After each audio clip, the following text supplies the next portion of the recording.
በዚህ በመናፍስቱ ዓለም በተለይ ደግሞ በእኛ አገልግሎት እኛም እጅግ በጣም የምንቸገረው የሚሸኝላቸውም ልጆች ደግሞ እጅግ በጣም የሚቸገሩት በእድሳት መተት ነው። እድሳት መተት ማለት አንዱ ሲወጣ ሌላው ግባ ተብሎ የሚላከው ነው። ከዚህ የለቀቀው አይደለም ተመልሶ የሚገባው። በነገራችን ላይ ሲለቃቸው የሚያረጉትና የሚያስደርጉት ሰዎች በደንብ ያውቃሉ።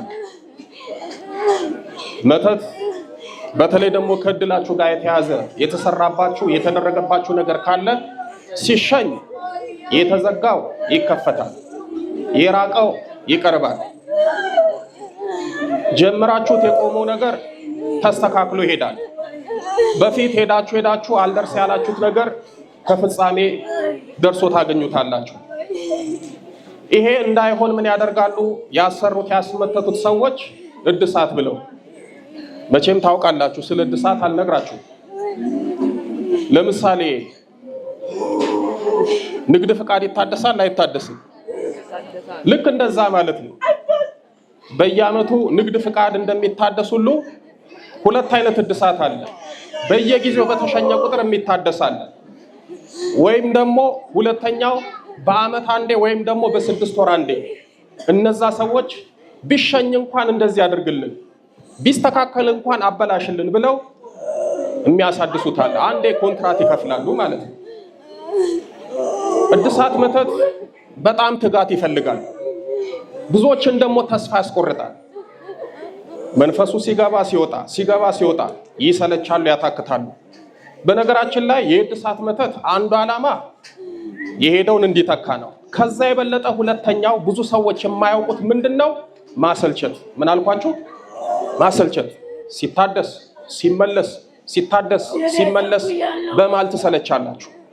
ከዛ በኋላ አይ እየለቀቀኝ እየተመለሰብኝ እጸልያለሁ፣ ሰግዳለሁ፣ ስጋው ደግሞ እቀበላለሁ፣ በቃ እግዚአብሔር ትቶኛል፣ ረስቶኛል፣ የኔ ልፋት ምንም አላመጣም ብላችሁ ከመንፈሳዊ ሕይወት እንድትወጡ ይደረጋል። በጣም መታገልና መበርታት ያለባችሁ በጣም የሚታደስባችሁ ናቸው። በነገራችን ላይ የሚታደስባችሁ ጥሩ ነገር ስላላችሁ ነው።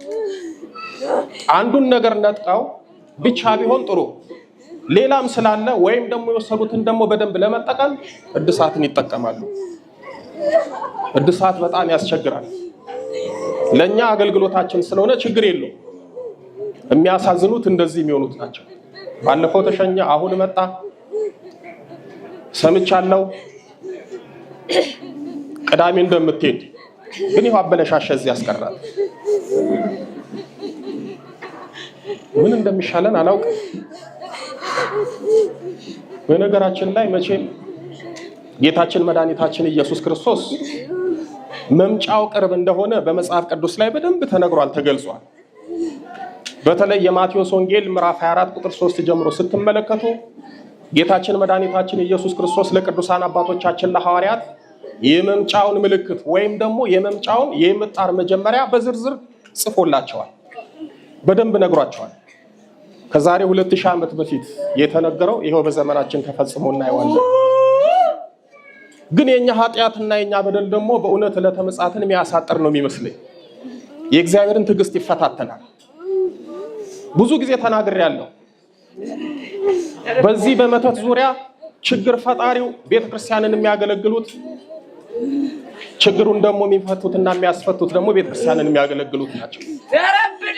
ሁለቱም በአንድ ቤተክርስቲያን ያገለግላል። ባለፈው ነግሬያቸዋለሁ።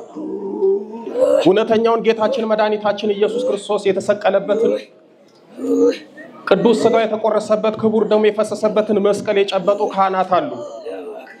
ከዛ ደግሞ የወንበዴውን ደግሞ መስቀል የጨበጡ አሉ።